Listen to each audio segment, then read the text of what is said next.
perhaps the best news this afternoon was the announcement we just heard from the other body that the Senate has passed by consent H.R. 4853, the Airport and Airway Extension Act, with a substitute amendment carrying through the authorities through the end of this calendar year. That's good news. The unfortunate news, as Mr. Costello has amply outlined, and as Mr. Petri has also underscored, is that the full authorization is still held up over disagreements in the other body. We passed this bill. We, on the Committee on Transportation and Infrastructure, under Mr. Costello's diligent leadership, hard work. By hard work, I mean dozens of hearings and meetings and conferences and discussions to lead to the long-term authorization. Then it was about $60 billion, investing in the future of air traffic control, modernizing yet again, it's in a state of constant modernization. You can't say we do it once and then it's done. It's in a constant state of modernization, resolving very thorny issues within the air traffic control workforce and the previous administration. You got all those, put all those together in a package, passed the House, and didn't pass the other body. And then there was a threat from the previous administration, well, if the bill in its present form reaches the president, he'll veto it. And nonetheless, we had a bipartisan effort. Mr. Micah, Mr. Petri, Mr. Costello, and I, and the representatives from the White House, the Secretary of Transportation, Ms. Peters, the head of the FAA. We met for days and week after week after week, try to resolve the issue of controller pay, try to resolve a number of other issues that were in the bill. And as we quaintly say in this body, we came to no resolution thereon.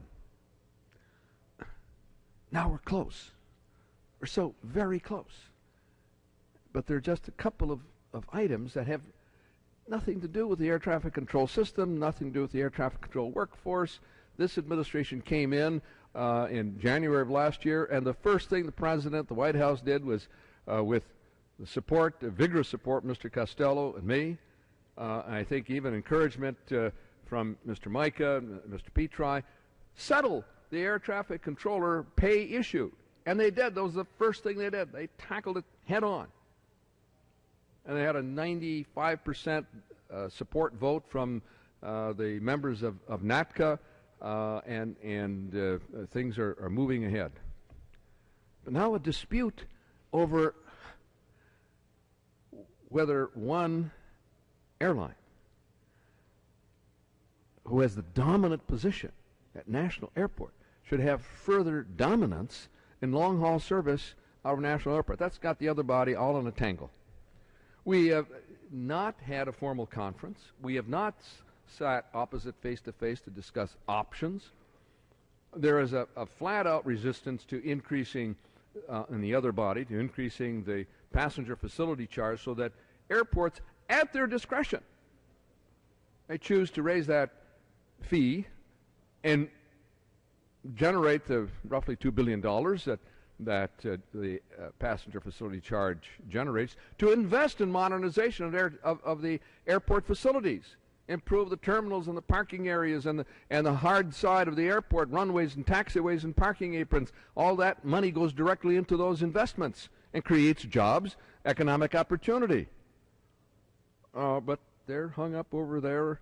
Just one person holding this and another person holding something else and a third one holding something else, and then you have the secret holds and the hot holds and the threats of filibuster, and the other bodies just all tangled up in themselves. That's just an exasperating condition. I've seen this over 25 years, going back to time when I chaired the Aviation Subcommittee, but we're always able to work it out. I've never seen such a tangle like this. So I urge the other body to rise above themselves, get over these little petty differences, come to agreement in the greater good of this country. Aviation is 9% of the gross domestic product of the United States. Last year, 1 billion people traveled by air worldwide. 750 million moved in the U.S. airspace. We account for 3/4 of all air travel worldwide. Every other nation in the world wants to get into the U.S. airspace, wants to serve our constituents because it is such a lucrative market. But if we don't invest in the future in continuing the modernization of air traffic control, we're not going to be the leader in the world.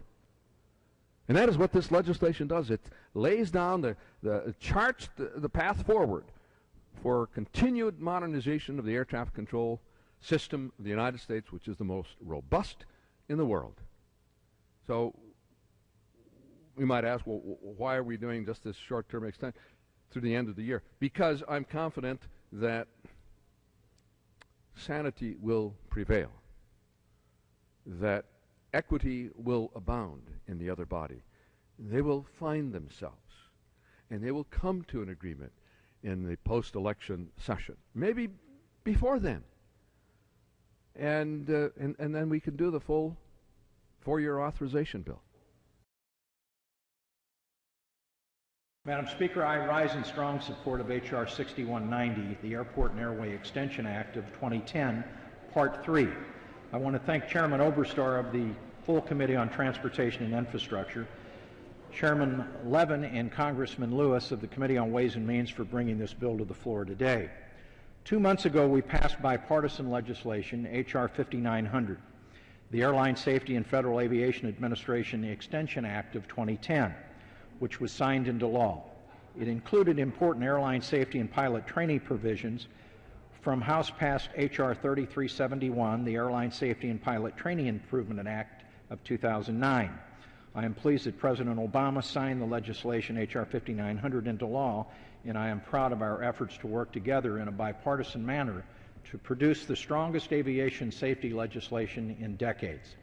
In addition to the aviation safety provisions, H.R. 5900 included a clean extension of the FAA reauthorization bill until September 30th. We passed another extension because the leaders in the other body said they could not reach an agreement with their members, and they were at an impasse. We have reached consensus on the majority of the items from both bills, and only a few issues remain, which I believe can be worked out. It is unfortunate that we have reached this point, and after nearing the end of working through both of these bills. In the interest of keeping the FAA and the aviation transportation system operating safely, we cannot let this reauthorization expire on October 1st. H.R. 6190 extends the FAA reauthorization through the end of the calendar year. There are many important provisions in the FAA reauthorization bill, such as binding arbitration for the air traffic controllers, addressing the consolidation and realignment of FAA facilities and consolidations, and making investments in NextGen in the air traffic control modernization program. I am committed to passing a comprehensive FAA reauthorization bill next year so that we can provide stability to the FAA and our nation's aviation system. With that, Madam Speaker, I urge support and ask my colleagues to vote for this legislation and yield back the balance of my time.